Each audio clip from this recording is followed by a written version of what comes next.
when it comes down to those transition moments where it's time for me to go to another level, I look back and I was like, okay, we did it in this season, but how did we do it? Right. Now I bring those qualities of how we did it with me to the next season, and we start building on that. Welcome to Shift, an exclusive podcast by DSN. I'm your host, Blake Mallen, and this is where high-performing entrepreneurs and experts share their most powerful shifts in mindset, skill set, and strategy to help you accelerate your business and amplify your impact. I challenge you to be present, open your mind, and let the shift begin. Welcome to Shift. I'm your host, Blake Mallen, and today we have the privilege of diving into the journey of a dynamic power couple. And yes, I said couple. This is a Shift show first. Both of them true trailblazers in the direct selling industry, a powerhouse world leader, and a dynamic businesswoman. And I'll warn you guys up front, I'm just getting to learn these two individuals, but they both radiate an amazing entrepreneurial spirits.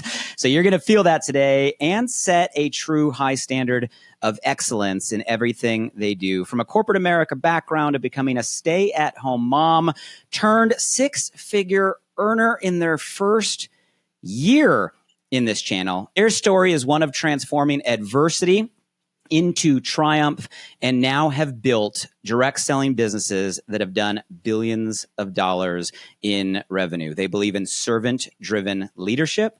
They embody a mission of financial freedom and legacy building. Authors, speakers, mentors, their commitment to philanthropy and leadership have already touched so many lives, and we get to dive into the layers of their journey today. Please help me welcome to the show, absolute industry icons, Gregg and Lenika Scott. How are you guys doing today? Hey, we're doing excellent, Blake. Good to see you, and thanks for having us on the show today. Yes, we're doing amazing now that we're here with you in this podcast. I love it. Well, I know this is the first time we're face-to-face, but I've been hearing your guys' names from so many of our previous guests. So thank you for taking time away from your family, your team to be here today. I'm super excited about our conversation. Yeah, we're excited to be here as well. You know, I love this kind of platform because it's a platform we get the chance to touch so many people. Well, before we get into your story, because I want you guys to share, I have to ask the question because it's staring right at me. Blue and blue. You guys, I went through some of the videos. I went through some of the videos online, and this can't be a coincidence. I saw like pink and pink. I saw like color and color.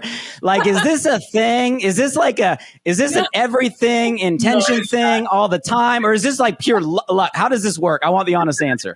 This is pure luck, right? This is after 30 years of being together. I'll get dressed first, or she'll get dressed. Yeah. And when we pop up on each other, we happen to have on the same color. Yes, right. Now today, though, I will say, for the sake of this podcast, I said, okay, he's already rocking a blue shirt. Let me go ahead and find something in my closet that's also blue. For today. Okay, so I see how this works. So for Gregg, it's random, it's synchronicity. For Lenika, it's strategic and intentional. Okay, I see how this dynamic works.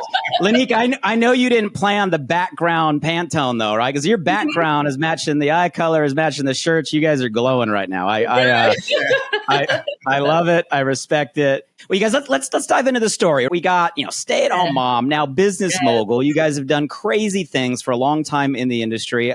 I'm sure it didn't start this way for you. Tell us your story. Gregg and I, because we have been blessed with so many children, right? We changed diapers for 15 years. Imagine that. So all girls, we, had the girls. And so I was in and out of work. And while I was in and out of work in corporate America, which my major is biology, chemistry, and I was an analyst in a pharmaceutical company, I always wanted to be there for our girls. And it was after baby number 5, after this cycle just kind of repeated itself, I said, that's it. Gregg and I was actually working at the same pharmaceutical company at that time. And he agreed, yeah, that's fine. come home, work from home. And it was this industry. And I just remember just getting in there like, I'm going to make this thing work. I remember seeing other stay-at-home moms and other moms that were doing it. They had retired their husband, zip codes were changing. And I had such a belief in me. If they could do this, then I could do it too. I'm going to figure out a way to get this thing done and to make it happen. And so in our first year, which you've already shared, we hit 6 figures in the industry, and then it created such a belief for Gregg, like, oh, this stuff worked. Because at first it was like, you go ahead and do that thing. I support you while I work my real job, right? But it became so real when the checks not only came in, but the checks were also consistent. Yeah, absolutely. Look, so my introduction to this industry was completely different, right? It was through Lenika that I got introduced, because I grew up very rural and never knew anything about network marketing, direct sales industry. And, you know, when Lenika got started in it, she wanted to do some things. I was like, what is that? You know? But very quickly, when she did start making income, yes, it got my attention. I was like, let me see that paperwork again. I need to know what this thing is all about. So that was my introduction. I love it. Did I hear all girls? Yes. Yeah. And see, I said, I know he's going to dive into that one. Yeah. How many? All I girls. heard big and I heard all girls. How many? Yes, 6. 6 girls. Greg. 6 daughters and Lenika in the household. Wait. Give us some guidance, brother. Give us some guidance here. What? Please impart some wisdom. And a girl dog, right? Who was not planned. We just got her. She is so cute. White little Maltese and Shih Tzu mix, right? And then guess what? 2 granddaughters. Mm-hmm. 2 granddaughters, 6 daughters, and a girl dog. And the best advice that I can give you is always have a good hiding place. That's funny. Well, congratulations. I know you guys have a beautiful family. I know that's a driver and really a reason why you do what you do. Lenika, I heard you say, 6 figures in your first year. Obviously you came from a background, education, corporate. You obviously must have brought some skills to that starting line. Yes. But that's not a normal start for most individuals. I'm curious if you kind of fast forward your whole journey from that amazing starting point to where you guys are today. Are there any periods that weren't all highs? Were there any periods where it wasn't the right out of the gates? Are there any kind of failure or setback seasons you went through that you ended up learning a lot from and that you're willing to share? Absolutely. So we, in that particular company that we were in at a time where we hit the 6 figures and we went on to build $1 million enterprise in that particular company, we felt like it wasn't as stable. It grew so fast, right? And so the infrastructure could have used some adjusting, some work. And so what happened is, as fast as it went up, it crumbled just as fast. And so we found ourselves, unfortunately, in a position outside of our span of control that we hadn't, anticipate what happened. And so we ended up having to pull away, and we started to seek other things out.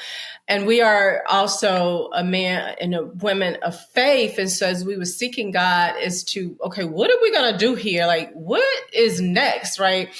I remember so specifically, the Lord telling us, like, I'm not finished with you in this industry. So no matter what happened, you guys did it before, you can do it again. You have the skill set. So the same skill set that you had to build this, take that same skill set, which really a lot of it does have to do with our ability to connect with people and to really inspire and to move people and to motivate people, right? Like when you're thinking about it, like from a standpoint of what's your superpower, right? That has always been Gregg. And I think too, because we got so many kids, like, it's like, we have taught them, you get along, you're your sister's keeper, bring all of your gifts to the table, those types of things. But we ended up, unfortunately, getting on food stamps. So Gregg had retired from the job. We were both now building a business, traveling, speaking, coaching teams all around, particularly the US, doing very good. And then the rug was slipped up under us. And we ended up getting on food stamps. And it was during that time where it was a lot of soul searching, inner looking within, and seeing what can we still do to change our lives. And of course, it was this industry. And so we did seek, and we ended up in a couple of companies, right? Two in particularly, where it didn't move as fast as we thought it should be, but we still learned in the process. And one of the main things was, it's again, those relationships and nurturing those relationships and keeping those relationships intact, right? And then we were then offered to become a part of a founding families that will help launch another company into the marketplace. And Greg and I, we agreed to do it. We were like, all right, we know what we got to do. Let's roll up our sleeves and do it. And we came together with two other families, and we just made it happen. And that is the company that we were with over a 10-year span, where we helped to take that company to see billions in sales. And of course, it was that company that really it created like a substantial amount of financial security for us. We were blessed beyond measure. And so the main thing that I want to say before I kind of back away from this, which you're asking, is the skill set that we had. We had to really look to see, okay, what are we bringing? Who are we? What is our identity in this thing? And what is our strong points? What are our strengths, right? And it really has had to do, and even now, the ability to connect with people on an emotional basis, but also the ability to help lead, guide people where they can become better people. And when you are better, you produce, you show up, you make the sales, you recruit the people. Does that make sense? So that was kind of like, it was think about and looking back to a lot of what connected. Then when we hit rock bottom, when we had to go, and then even now in this career time in our life. I appreciate you sharing that. I didn't know those parts of your story, but it's an interesting journey. And as you're kind of sharing your experience, I had this visual of this rocket of success that most people would deem in the first 12 months. I mean, that's an amazing accomplishment. And then shortly thereafter, you explain this season of food stamps, to use your words, but really challenging, hard times. And then through that, a decade run. And then it sounds like, if I'm hearing it correctly, then maybe another kind of dip season. So kind of that true entrepreneurial roller coaster. I'm curious if, and I'm sure if we really were to unpack the whole timeline, there's probably a lot of little dips in between. I'm curious, when you're in those moments, whether it's that food stamp season, you had the high, then boom, all of a sudden, you're in a different place, or after the decade run, and then you're in this kind of reinvention season. What have you learned in those two places that kept you going, or kept you here, or kept you from not going back to, like, say, the traditional path or the degree or that corporate America? What kept you aligned on your direct selling business in those moments? So Lenika described to you some of our ups and downs in this industry. And we're strong believers that as you're on a growth path, right, every level, there's a certain skill set that you have to take at every level, but you have to learn and understand to maintain yourself at that level. So even as we went through a valley experience, there was some things that we had to understand in that. The handling the money, what to do with the money when you get the money, and different things like that. So even when Lenika talked about us going through, we like to call it our valley experience in this industry, when we were up so high and then all of a sudden we were way down low, even lower than where we were before this industry ever came in our life. But it was through that process that we came to an understanding of how we wanted to do this when we got back. See, we didn't go and question if we got back. We said when we got back, right, to those income levels. And, at that time, I did end up going back to a traditional job because it was one of the quickest things that I knew where I could get money into our household. Mm-hmm. But in that, we also saw differently, because we always believed there was a different way that you can get this thing done without working a traditional 9 to 5. Mm-hmm. So we fell back on that because, I'm college educated as well, degree in industrial technology, and was able to do very well in my field. So reverted back to that real quick and was blessed to actually find something in that. But in that, we also knew the other side of this. So we started our search for something that actually had the legs to be able to grow, even to the magnitude at which we knew that we could take this in this industry. So in that, she started with another company. I was working a job. We were working together after I got off the job, and was able to actually transition from that job back into this industry full time, and have been pretty much full time in this industry for ever 10 since. years. Yeah. Mm-hmm. Greg, I so appreciate you sharing that and being so open and vulnerable, and it's interesting, and I'm going to go deep here because I know you lived it. And I also have been around this game long enough that I know if anybody, right, stays with any path long enough, they're going to find themselves in a similar valley situation. One of the things I've seen, and you guys tell me in your experience, if you've gone through this or seen the same thing with who you're leading, you get to a mountaintop, and that's relative. Everybody's mountaintop might be a different height, but it's a mountaintop. And after a mountaintop, usually there's going to be a valley season. And that valley season is relative, depending on the journey. Some valleys are deeper than other valleys. Right. But one thing I've observed, and I'm curious your guys' perspective, is sometimes when we go from that first mountaintop to that first valley, we get so fixated on the fall. We were up here, and now we're here. And all we can focus on is we went from this number, dollar, lifestyle, feeling to where we're at. And it's like we forget about where we came from. And I've seen a lot of leaders not being able to do what you did, not be able to retrench, maybe have to go generate an income to start a new run.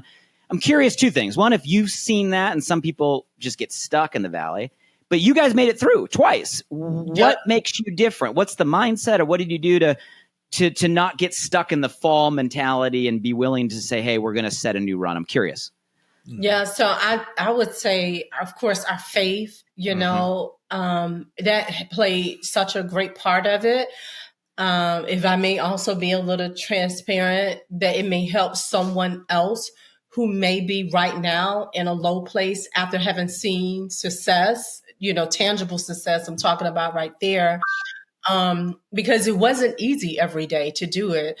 And I remember back during the food stamp years, just hearing in my spirit the word self-sabotage. Now, this was a word, or shall I say 2 words, right, that I wasn't accustomed hearing. Now we're hearing so much about self-sabotage.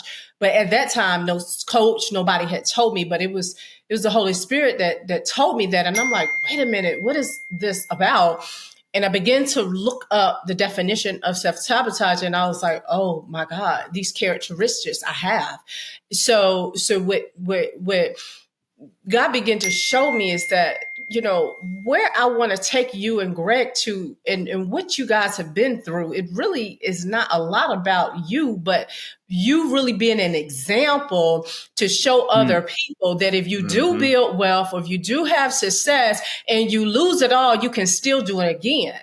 And so he was like, really impressing upon me, like, I need you to get your mind together. So there had to have been such a paradigm shift, shift in our personal, right? In our personal mind and our personal heart. And also the ability that if you did it before, you can do it again. And so during that time, I came up with a quote, like, when we didn't have nothing, right? And we had 9 people in the household, because we were not only taking care of our daughters, but my niece as well, because my sister had been through some things. So now we have all of these people in the household. And I came up with this quote, and I really need you all, for those of you who are listening to this section right here, to think about it, right? Because everything that you do, your response is your responsibility, all right? Not your success line, even your team. Like, it is contingent upon you moving, you taking action, you shifting, you changing, okay? So I came up with this quote that says, do not allow your down place to define you. I'm not the down place, right? Though I'm in it, this is not me. I'm created more than this, right? And then I came up with this quote that says, focus on the promise and not the pain. And so it was during that time where we literally had to walk that thing out. When now I'm not going to continue to focus on the failure or what I deem even as failure, really, because it's all a part of the process, or the money not being in the bank when before I was seeing money, all right, being able to do whatever I wanted to do. I'm not focusing on that. I'm not focusing on all of these bills. Yeah, I'm going to pay the bills, but that's not going to be my focus. I'm not focusing on the wilderness, but I am focusing on the promise. What can change? What is going to be better? That's what I'm focusing on. And so I came up with the quote, focus on the promise and not the pain, because the more you focus on the pain, that is what is going to be attracted to you. And a lot of leaders, or those who even built success, right, in any industry, when they hit those times, that is why what is going to set you apart from the other person that also went through a major storm in their life, that what makes the people bounce back that you do see bounce back. It is all personal. It is all personal. It is in your heart and also in your mind. And so your ability to also shift very quickly, right, when you find yourself in a low place or wilderness or valley or whatever it is that you may call it, a place that nobody really wants, okay, that type of place, your ability to be able to shift quickly will also, like, that's contingent upon your ability for you to be able to come out.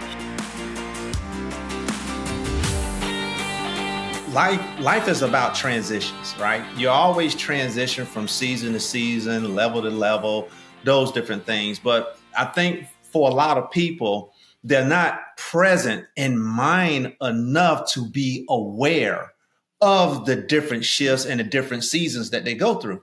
So even for us, you know, when we went through that first valley experience that we went through, I would be lying if I said, wait a minute, we didn't get worried, right? Right. Because even with transitions, everybody go through transitions differently.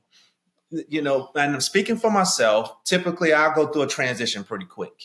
But it's not just me, it's Lenika too. So I go through a transition pretty quick. You're right. And I become very decisive about what I need to do to keep this train moving forward. Where Lenika, it took a little bit longer to come through that, you know, because even in that time we went through that valley experience, I also lost my father in that. And so I remember going home because now responsibility shifted. Me and my brother had to go home to actually help take care of things at home. And I can remember specifically, we were cutting grass out at the home place one day, and I was out there weed eating, and I'm just out there, I'm having a conversation. I'm having a conversation with God, like, God, why are we here? You know, we're too smart to be here. We got too many things going on to be at this place where financially we had to get assistance, right? And quickly, even at that point, I went through a process in my mind where I made a decision exactly what I'm gonna do to start the path to get out of this. And that was when I went back to a traditional job to start building back up the income levels that we needed, right? So part of that is taking ownership. Right. And this is where I think a lot of people fail at. They don't take ownership of the moment. They don't take the ownership of what they went through or what they're currently going through. But in that taking ownership, it gets here in the heart. And when it gets here in the heart and you take that ownership to start planning that path out of it, then you can start walking it out. But people will get stuck. As you said before, they'll get stuck I was at this income level. I was doing this, and they become stuck there and they can't get past that. And that's really what happens a lot in life. Mm-hmm. People will get arrested development, if you will. Arrested development, where even because everything is about the development. We'll always become it. That's why it's always level to level, season to season. That's right. But we've got to learn and reflect back on the previous season. So now when it even comes down to those transition moments where it's time for me to go to another level in another season, I'm reflecting back on who I was, what I learned, who am I to my core. And those are the qualities and characteristics that I bring with me to that next level. I look back and I was like, okay, we did it in this season, but how did we do it? Right. That's a missing thing. How did we do it? And so now I bring those qualities of how we did it with me to the next season, and we start building on that. Mm-hmm. I love how you just gave us tools. You said take ownership. When you were talking, Greg, I wrote down the word like, we got to accept it. Doesn't mean we got to like it. Doesn't mean we got to agree with it. Doesn't mean we don't want to change moving forward, but we got to take ownership, in your words, and accept what we go through. And then Lenika, I love that. Focus on the promise, not the pain, where we're going, not where we are. And in that, you said it wasn't about you. It wasn't about where you were or where you are. It's about the impact you're able to make. So I think all of these are great tools when we're in the valley seasons. So thank you for that. I am a believer that it's in the valley that is the value. And like you guys are saying, it's what prepares you for what's next. I'm going to shift the question, though. This is weird because we can all go deeper on valleys. And I think it's important. But I'm going to go the other direction. This might be a weird question. No, we share a common friend and mentor in John Maxwell. I know you guys work closely with him. I've worked closely with him for a number of years, a while back. And I remember one time he said something to me that always got stuck. He said, Blake, be careful in momentum because momentum covers a lot of mud. So my question for you guys is the not valley season. So when you go back to that first year of the meteoric rise or the 10-year rise, like when things are working, when you're on the high, when like, okay, momentum is here. What advice and perspective do you give now to people in this industry that are in the momentum season? What's the wisdom there? I can tell you, this is something firsthand we learned, right? And this was when we started in this industry and it just took off, it soared. Right. So you're talking about that meteoric rise, right? But a lot of growth can be crushing too when it comes too much too fast. So even when you're talking about in that momentum season, always being aware that I love how John Maxwell put that, is covering up a lot of the mud. That's so good. So even today, as we're building, right? One thing that we know and we've done enough reflection back to understand is you've got to make sure you're building with a solid foundation. Your foundation has to be so solid. And so now you have to decide what is that foundation. Just like with every other company, you have different levels and different things in every company, but you've got to make sure that your base is what is that level in that business that there's going to be the greatest proportion of people, right? You've got to make sure that you're taking care of that base of people. Everything above that is going to really take care of itself. But you've got to take care of that base of people. What is it that this base of people need? What is it that will put money in their pocket or make them, or how do they define success? What is it that they need in order for them to remain happy? So even as we've built this thing a few different times, even as we're going forward with it, even right now, we're making sure that our structure, our cadence, if you will, it caters to that base.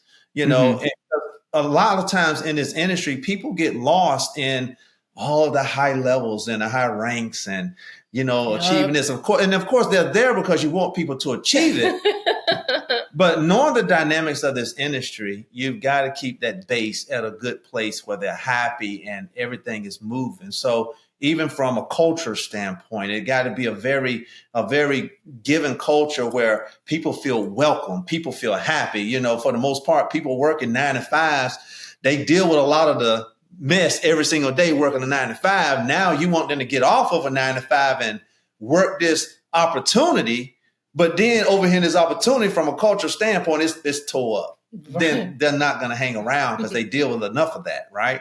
So you got to make sure it's a good culture. You got to make sure people feel good. You got to make sure you're taking care of that base. You got to make sure that from a foundational standpoint, it's solid for you to start building up on. A lot of times, even in this industry, we can start believing our own hype, all right? Mm-hmm. Ego can get involved. So that's one of the things that I would just caution anyone with is just that. Yeah. Like, don't get so high up on the horse, okay? Because just as business change and companies shift and, transitions are made and sometimes you have to pivot, right? The same thing with momentum. A lot of times when you're in momentum, things happen, but you're not preparing for the long haul, or the long. You're not looking ahead, and that can also really affect.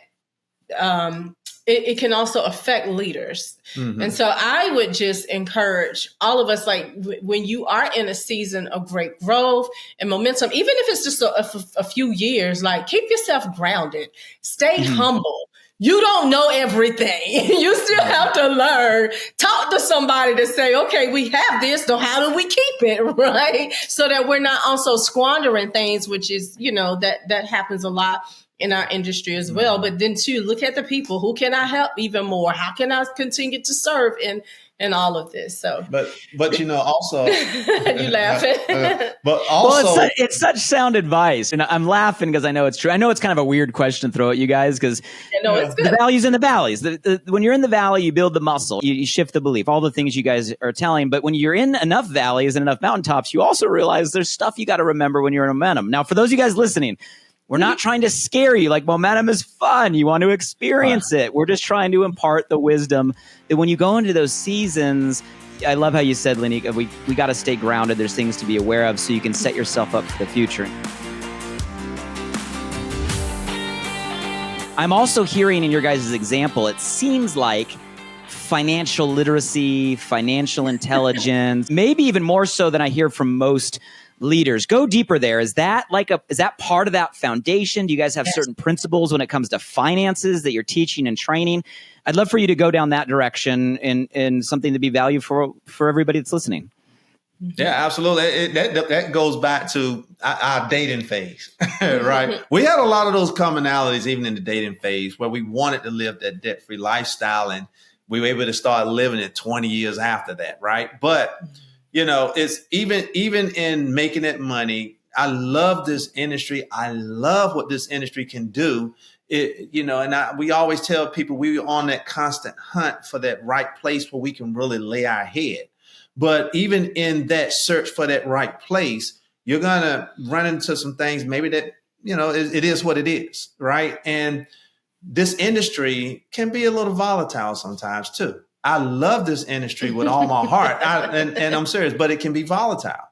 So it's just like a professional athlete. They might be a professional athlete for a 3-4 year time span, but what's life after that, right? You may be up on a high where everything is high in momentum, you're making money, but all of a sudden the tides can change. Lenika mentioned the pandemic a while ago. When the pandemic came, it was outside circumstances, and it caused this industry to actually rocket ship across the board with a lot of different companies. But what if it did the opposite? What if it caused this industry to actually take a dip? Then who would be financially prepared for that dip? And these are the questions you ask yourself, just like any other industry. Are you financially prepared? Because even the Bible says, just like you're having the good seasons of harvest, you're going to have the down seasons as well.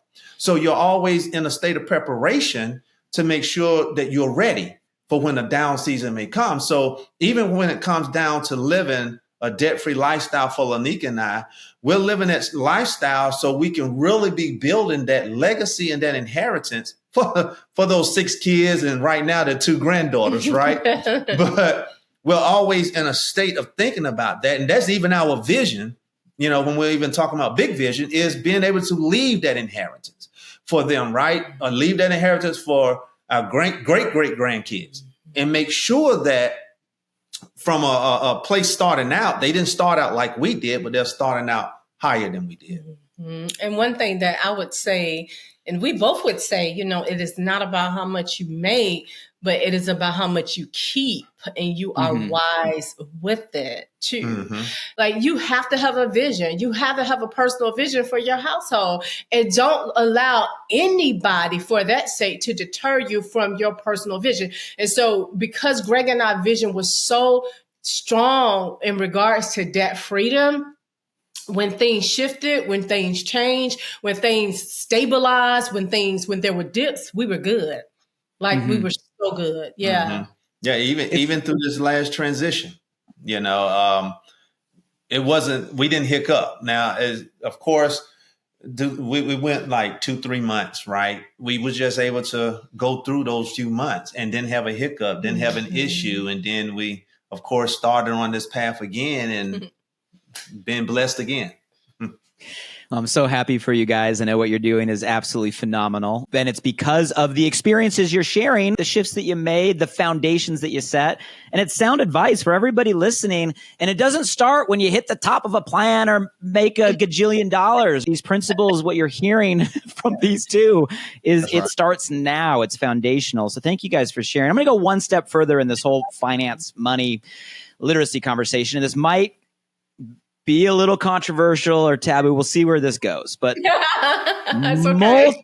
How's that for a setup? Multiple income streams. I had a guest on the show a few weeks ago that talked about the rise of the me's. I'd never heard that term, but multiple income individuals. And it's backed by data too. Like, the gig economy exploded. The creator economy has exploded. Today, the facts are people have multiple income streams into a household, more so than maybe the decades prior. What's your guys' take on this whole conversation of like multiple income streams? Because I know you got the financial literacy lens, but there's also the leadership lens of focus, what it really takes, all your eggs in one basket, or if you chase multiple rabbits, they both get away. What's the perspective you're giving your community and your team when this conversation comes up? Let's see. Even that, Blake, that can go down a rabbit hole, right? and it is controversial, right? So we believe in multiple income streams, but when you're looking at this industry, you have to maintain a focus. I guess that's the good way I can put it. Right? we believe, like, I wouldn't encourage people to build into direct sales companies. That's especially with team building, because it becomes so confusing. So compensation plans are built different among different companies. When you're looking at a compensation plan and you're team building, you can never take that to the point of the highest heights it can go if you're dividing your field, your following. In other words, if I'm saying, my multiple income stream is I'm doing 5 network marketing companies, because we've seen people trying to do that. But what you're doing is you're taking your entire team and you're splitting their focus up 5 different ways. And it is just, you never make the income. You've got to be able to focus people in. That's that one income stream in this network marketing industry of direct sales, where people are very focused. And now you can take that to the higher heights where those income levels that you're seeing that people making, you can actually experience, right? And you can help a lot of other people experience that. But dividing it up like that, people will never get past those first few levels. But we have multiple streams, we do. And I believe, though, is wisdom in it. We have our direct, we're in network marketing, but we're in one company. Like, we don't have a whole bunch of different companies, right? Then we have a coaching business. I sell books, right? That's 3 streams right there. We have investment pieces as well. We also, with our income that we were able to build in this space because of focus, we invested in real estate, right? So that's 5 streams right there that we're saying that we have. So we do believe in multiple streams. But here's the thing too, even about that, you can build, but so much when when you're focused. So so there has to be different seasons of intense focus, I personally believe, to be able to make anything that you're doing successful and grow. Because there's one thing that say, okay, I got multiple streams, but you got 5 things generating $10 like that. Like, okay, at some point in time, we're going to have to sit it down and figure out which one of these streams you're going to really, really work this thing so that it can also get some legs and run it with this. So I hope that answers your question and makes sense. No, I did. I mean, it's what you guys are doing. It's how you're living. It's your philosophies. There's no right or wrong. And I had a feeling you guys would probably say something similar, which is why I asked the question. And I think it's important for people. It's important for people to hear this industry. It is for most people the secondary income stream, because most people they're working their traditional career job, and this new immersion of multiple streams is fueling people now saying, okay, I can start a side gig, a side hustle, and have a secondary income stream. And I love, Dr. Lenika, the way you said focus, because all of us, I've been doing this long, just like you guys. I've never seen anybody create tremendous success in any company or brand trying to do multiple things within this channel. And I think that's where the confusion is. It takes the focus, but you guys said it perfectly. Once you focus long enough to create a cash flow, yes, it opens the doors to now you can start that passion project, invest in that real estate, make that investment, and get there over time. And I think people just confuse that maybe sometimes. You've been in seasons where now you've been working together for a long time, which is a unique dynamic where you're both kind of actively in the business. Yeah. I'm just curious your guys' perspective on like time or the DMOs, the methods of operation in the seasons. Do you have any practices or principles? It can even be tactics on like how you look at time, how you divide roles between each other, how you make sure all your beautiful daughters get priority as your business. Just how have you guys approached just purely time or the methods of operation through the seasons you've been through? Well, the first thing, and I can address in that, Blake, is us working together. that becomes an interesting dynamic. That's been very interesting. Yeah, because we're both leaders. It's strong. We're both headstrong, and to layer another layer on top of us being headstrong, we're married.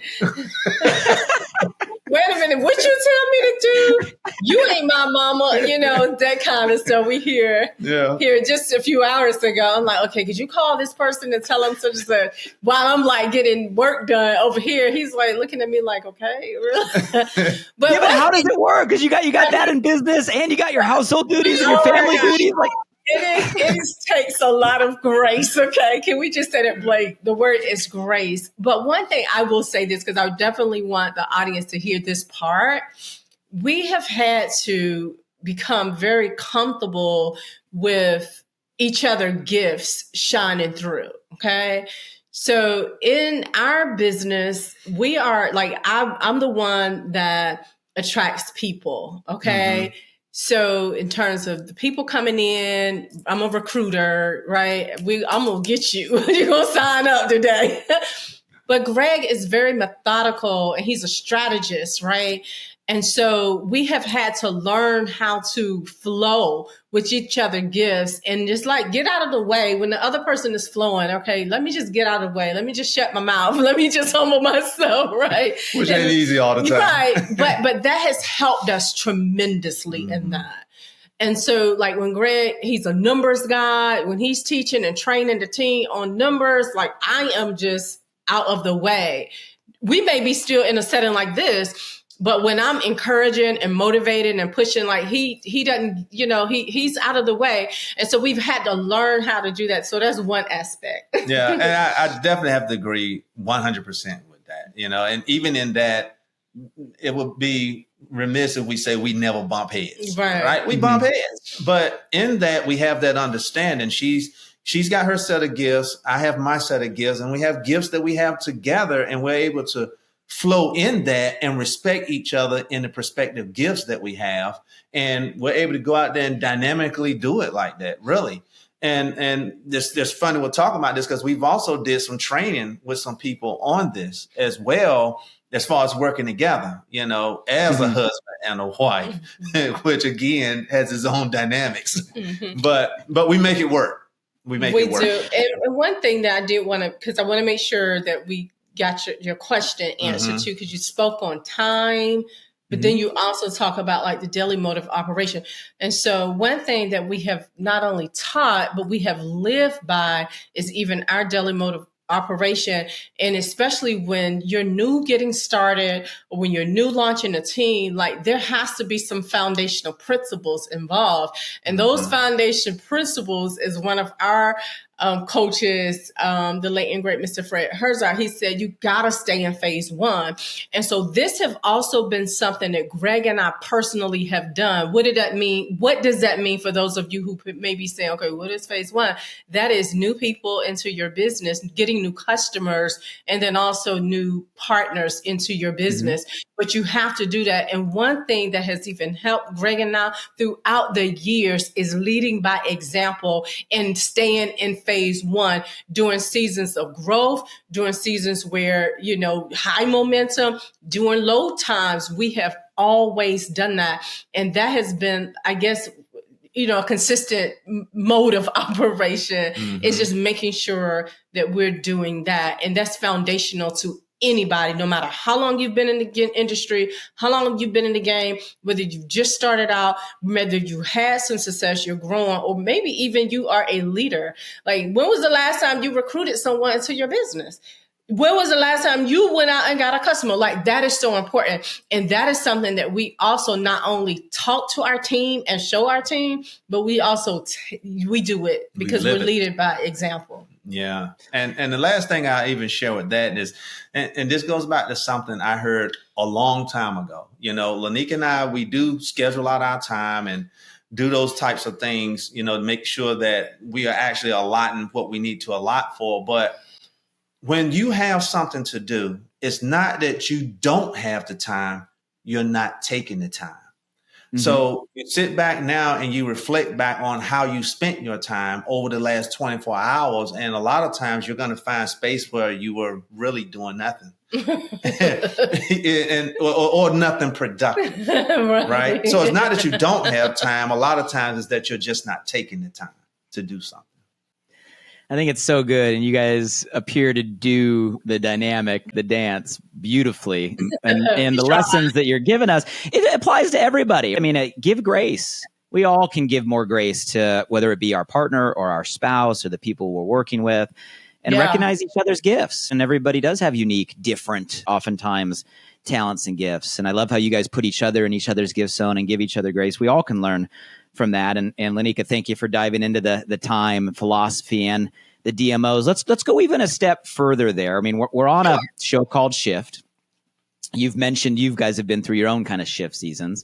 I don't think it's a secret right now that like the world is in kind of a season of shift. Our industry is, many of our companies are, and therefore us as leaders are leading people through these seasons. What are you guys seeing today? Like, with your vantage point, all your experience, all the mountaintops and the valleys, all the wounds, all the wisdom, what are the key shifts you're seeing today in the here and now building, especially as it relates to phase one activity, staying in activity? And how are you leading through and guiding your team to maximize the season that we're in? Wow.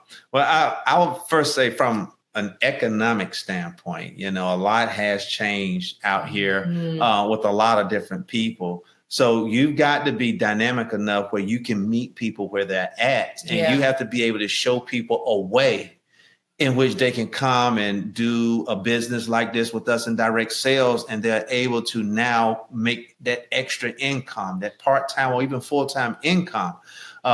The world is in a place now where people are really searching. The pandemic, the reason why the pandemic, people saw a lot of success then is because a lot of people were, it was like almost instant. They were home. A lot of people had to find a way to make some money. Right, at home. Right, they had to find a way to make money, and they were at home, and so they turned to this industry. A lot of people did. right? And so we saw that big uptick in production and everything in this industry. So now, even on today, because the pandemic changed so many things, but from an economic standpoint, people are not at those economic levels. That's a whole deep conversation, even within itself, about that. But now, what do I have to do? How do I have to adjust to be able to meet people where they're at? You know, whether it's comfort levels, whether it's fears or whatever it is, what adjustments do I have to make to be able to meet them where they're at and show them that they can be successful in this industry? And one of the things that I would say that we did, which have proven to be very helpful during this season of our life, where we realized it was necessary, is that we meet daily with our team. Mm-hmm. Now, did we want to do it when we first start thinking, okay, this is necessary? No, not. We didn't. You know, to be honest, you know, who want to get up, you know, every day and really, you know, motivate, inspire, teach, and train like on a consistent basis. But we knew that it was necessary because there's some things that's happening. And I don't know if it did have to do with the pandemic, where it just seemed like a lot of people have lost their footing. People still need that touch point. They need connection. And I believe that those leaders that would be willing to sacrifice like on a consistent basis, I'm not saying that you got to do it every day like we're doing it, but I do believe that if you're able to touch and connect more, it's going to show up in your numbers. And so at the beginning of the year, we started doing it, and we started getting like 100 people on in the middle of the day, like on a consistent basis. And it has gotten sales going, volume going, ranks being generated, but they feel the love. They feel that you're there with them. They feel the support. They feel that they can do it. And so I would just say, if you're not connecting in this day and age, I don't care how many people that you're getting off of social media, because that's how I build a lot. You need to start doing it, and it is going to make a world of difference in your business. Mm-hmm. So that's my spiel on it, because people are more sensitive. People are not as trusting, and even in our industry, we got to be reminded of that. And so, whatever you can do to create that environment of trust. And also community, somebody got to do it. Somebody got to start it. That it'll affect your sales. Mm-hmm. Yeah. You know, I'm hearing that same thing, Lenika, from most of the leaders across the channel. I heard you say connection, community, trust. Yep. I haven't heard anybody else say that they've taken the initiative to do it on a daily basis, creating those touch points, which is awesome. So thank you for showing us the example you guys are setting. And that's something that everybody listening can immediately do, take steps to create more of that connection within their community. So I think that's a great suggestion. Before we go to closing thoughts, though, can we just do a rapid fire round? I'm asking you guys like 3 questions. First thing that comes to your mind, no right or wrong answer in one sentence. Can we do that? Sure. Yeah, let's do it. Okay. There's 3 questions. I ask similar questions to most of the guests. It's around this concept of shift. And the reason the show is about shift is not just we're in a season of shift, we are, but it's really understanding the power that a single mind shift, a single belief shift it can have. Like the right shift at the right time can really change someone's life. You guys have shared many with us in our conversation already today. But if you were to distill down one significant shift, just a mindset shift, a perspective shift, let's go in your professional life for each of you. What would you say was one of the most significant shifts? You went from thinking one thing to something else, or telling yourself one thing to something else, that has led you to accomplish what you've accomplished today professionally. That this industry is real. That was for me when we started. Yeah. Same question personally. So for who you guys are today and all the valleys and all the moments and all the trials, what's been one mindset shift that you think has been most significant to allow you guys to become the people you are today? Yeah, taking action. That's going to be her answer, right? Yeah, it's like, I'm not trying to figure everything out. We're just going to do it. So you got to take action. Yeah. For me, it's knowing who you are, relying back on your gifts, talents that you have personally, and bringing those to the forefront and moving with them. Okay, I love it. And last one's more kind of a visionary question. One of the things that's awesome about working with DSN is we do have the ability to reach so much of this amazing channel. So my question for you is, if you guys could snap your fingers right now and you had the power to give a belief shift, a mind shift to every single direct selling entrepreneur across the world, every company, every brand, every consultant, distributor, promoter, representative, affiliate that we call ourselves, you could snap your fingers and insert a single mind shift. What gift would you give everybody? Wow. Well, I would give everybody a gift that you are the true product. Yeah. Mm-hmm. And I would give everyone the gift to believe. Beautiful. You guys, we've covered so much. This has been fun, number one, first and foremost. And your guys' energy. And I know, I hope all of you guys watch this on YouTube so you can see and you can feel. But we've covered so much on mindset. You guys have given us beliefs. You've taught us the perspective through all the seasons, the ups and the downs that we can bring with us in our journey. You've given us some specific tactics that we can do, whether it be in phase one recruiting or leading our team.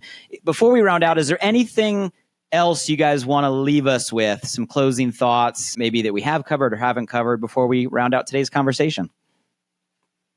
I would just like to just remind everyone, we hit on it a little bit, but everything starts with you. If you want to recruit that superstar, then be one. Everything starts with you. And it is a quote that I say often: if it is to be, then it is up to me. Mm-hmm. Yeah, the one thing I would leave everybody with is take a look back at your life and just understand, where is it that you want to go? What is your vision for your life? What direction are you going? Even whether it's company A, company B, company C, company D, your overall vision for your life overshadows all of that. Mm-hmm. And you use those companies or whatever company you're in as that vehicle to help you achieve that. So if you have not done so, define the vision for your life, your family's life, and that becomes your personal GPS to help you and guide you as you go along that path of life. Gregg, Dr. Lenika, you guys are absolute lights. Congratulations on everything you have done, everything you're going to continue to do, the lives you're impacting. Thank you for time today and everything you've poured into us. And I know everybody listening out there, regardless of where you're at in your journey, there is something from today's conversation that is going to help you level up, elevate you, and move you forward. And remember that a shift really is a gift. And I know there are people you're connected with right now that can benefit from all of the wisdom that Gregg and Dr. Lenika gave to us today. So take the time to share the show. We're on all the places, shiftpodcast.com. You can find all the links. If you like to listen, we're on Audible, Spotify. I recommend watching. You got to see these shades of blue. You got to see this Pantone colors we nailed today on YouTube. Find us on YouTube and continue to share everything we're doing here as we continue to raise the tide across the channel. Thank you, Gregg. Thank you, Dr. Lenika. Thanks for the time today. You guys are absolute rock stars. I appreciate it. All right. Thank you, Blake, for having us.